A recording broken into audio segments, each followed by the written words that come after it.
मैं विनोद वैष्णव और आप देख रहे हैं न्यूज़ 21 टीवी एवं पॉजिटिव न्यूज़। आज मौजूद हैं कमला नेहरू पब्लिक स्कूल जो कि एसजीएम नगर फरीदाबाद स्थित है और उनकी प्रिंसिपल हैं ज्योति आर्य।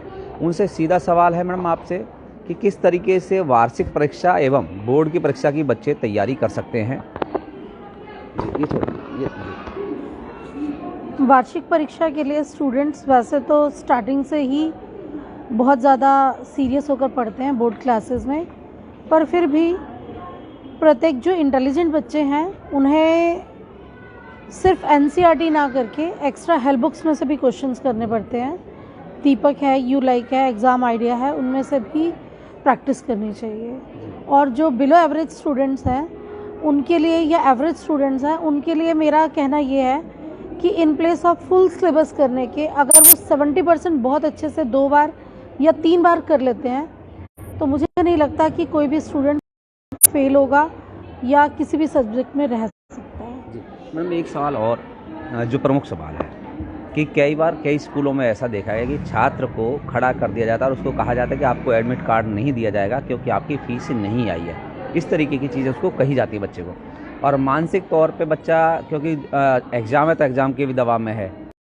दूसरा जवाब ये मिल जाता है जबकि बच्चे का इसमें कोई दोष नहीं है, या तो माँ बाप की कमी है स्कूल की तरफ से। तो इस पर बच्चा किस तरीके से मैनेज करे, इस पर कुछ खास कहना चाहेंगे माँ बाप को, आप कुछ कहना चाहेंगे पेरेंट्स को? बिल्कुल, इसमें देखिए स्कूल तो बिना फीस के चल नहीं सकते हैं। अगर प्राइवेट स्कूल है तो बिना फीस के उनका तो गति पॉसिबल नहीं है। हाँ, माता पिता को जैसे वो प्रत्येक महीने अपने घर के खर्चे पूरे करते हैं, पूरा नहीं तो कुछ पार्शियल पेमेंट उनको हर महीने करनी चाहिए। प्रॉब्लम तब आती है जब पेरेंट्स कई महीने लगातार फीस जमा नहीं करते हैं, तो अल्टीमेटली उसका बोझ बच्चे पर ज़रूर पड़ता है, उसका इफेक्ट भी पड़ता है बच्चे के ब्रेन पे।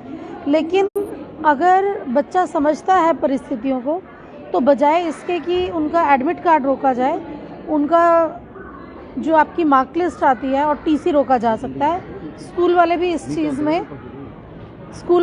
चीज़ में ये चेंज कर सकते हैं कि बजाय उसका रोल नंबर रोकने के मार्क लिस्ट और टीसी रोक दें वो। एक सवाल और, अभिभावक और स्कूल में गैप बन गया था कोरोना काल के बाद, लगभग वो कितना खत्म हो चुका और कब खत्म होगा? देखिए ऐसा है कि ये गैप मुझे बाकी स्कूलों का तो पता नहीं, हमारा तो कॉमन सवाल कर रहा हूँ सभी स्कूलों का। मैं एक जनरल बात बता रही हूँ कि जो स्कूल अपने बच्चों के लिए बहुत ज़्यादा केयरिंग थे जी, उनका पेरेंट्स से कोई लिंक नहीं टूटा था। हमारा प्रतिदिन जो ऑनलाइन क्लास होती थी उसमें जो बच्चे एब्सेंट होते थे हम उनसे पेरेंट्स से बात करते थे। हाँ, एक प्रॉब्लम ये ज़रूर आई थी कोरोना काल में कि मोबाइल्स नहीं थे, लेकिन आज जब स्कूल खुल गए हैं तो पेरेंट्स का कोऑर्डिनेशन बहुत अच्छा है। वो भी अपने बच्चे के लिए उतने ही सीरियस हैं जितने कि स्कूल हैं। पर एक प्रॉब्लम ये ज़रूर है कि 2.5 साल बाद बच्चों के लेवल में बहुत ज़्यादा अंतर आ गया है। जो पहले उनका पढ़ाई का लेवल था वो बहुत डाउन हो गया है। हमें बहुत एफर्ट्स लगे स्टार्टिंग में। 4th 5th के बच्चे भी जो डीएवी से भी आए हुए थे या अन्य स्कूलों से भी आए हुए थे, वो ब्लैक बोर्ड से कॉपी नहीं कर पा रहे थे क्योंकि एक 1st स्टैंडर्ड का बच्चा directly promoted to 4th। Online में बच्चों ने कुछ नहीं पढ़ा, चीटिंग करके दिया, ये सभी जानते थे। तो गैप लेकिन लगभग मेरे अकॉर्डिंग हमारे स्कूल में तो 80 to 90% गैप वो हमने कवर करा दिया, क्योंकि हम जिनकी रीडिंग पुअर थी, जिनको ब्लैक बोर्ड से कॉपी करने में प्रॉब्लम था, जिन्हें मीनिंग नहीं आते थे, हमने उनकी एक्स्ट्रा क्लासेस ली और उनके लिए अलग से टीचर्स अपॉइंट किए। अंतिम सवाल, कमला नेहरू पब्लिक स्कूल की क्या विशेषता हैं? सेशन 2023 और 24 के लिए अभिभावक क्यों आपके स्कूल में दाखिला कराए अपने बच्चे का? देखिए, हमारे यहाँ judo, karate, yoga classes, dance classes, ये सब तो पिछले कई सालों से चला आ रहा है।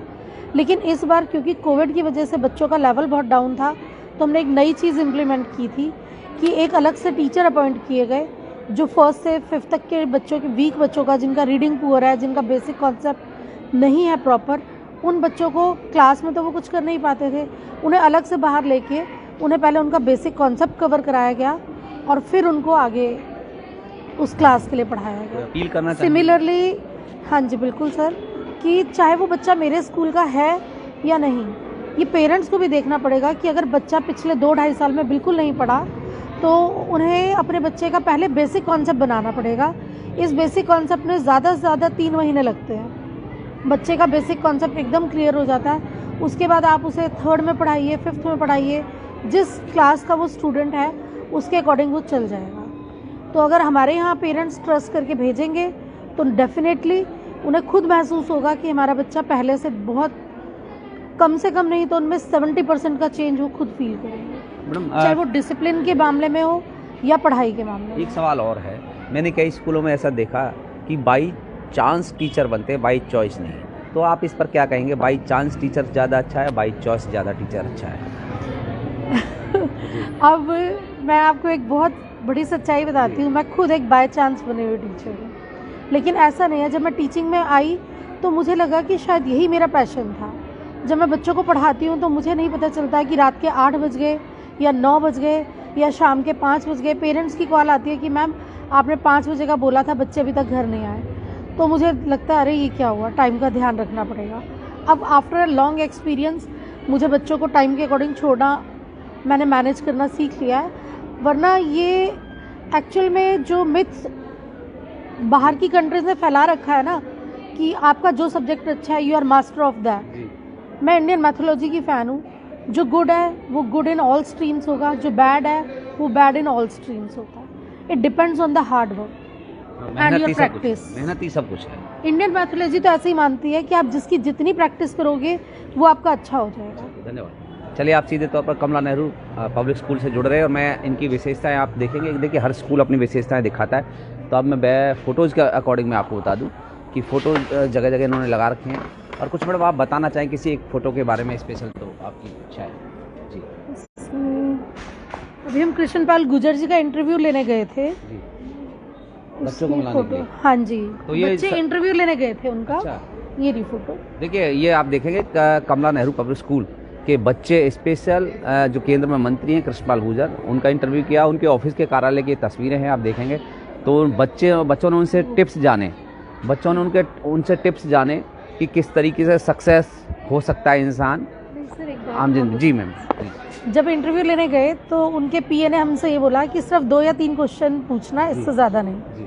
पर कृष्णपाल गुर्जर जी का बिहेवियर इतना अच्छा है, मैं फ्रैंकली आपको बताऊं, उन्होंने बच्चों की हर क्वेरी का आंसर दिया और बहुत अच्छे ढंग से दिया। फिर रात को उनके पीए का कॉल भी आया कि मैम सर को आपका इंटरव्यू बहुत अच्छा लगा, उसकी वीडियो हमें भी सेंड करना। मतलब एक इतने बड़े लेवल का पर्सन इतने छोटे स्कूल के बच्चों को इतने रिस्पेक्ट देते हैं, मतलब ये सिर्फ कृष्णपाल गुर्जर जी ही कर सकते हैं। इस तरीके के राजनीतिक लोग होने चाहिए। हाँ जी, उनका मुझे बहुत ज़्यादा नॉलेज नहीं है, पर वो बहुत ही अच्छे नेता भी हैं और वो बच्चों के साथ बहुत जुड़े हुए भी हैं। चलिए, आप सीधे तौर पर जुड़ रहे हैं। देखिए, केंद्र में मंत्री हैं कृष्णपाल गुर्जर, उनके बारे में मैं बता रही थी कि लोकसभा फरीदाबाद से सांसद भी हैं उन्होंने।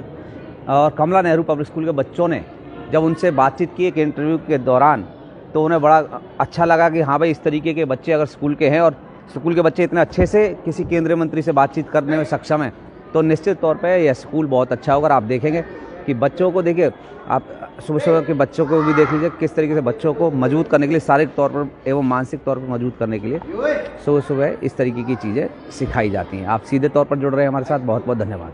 ये जूडो कराटे क्लास चल रही है।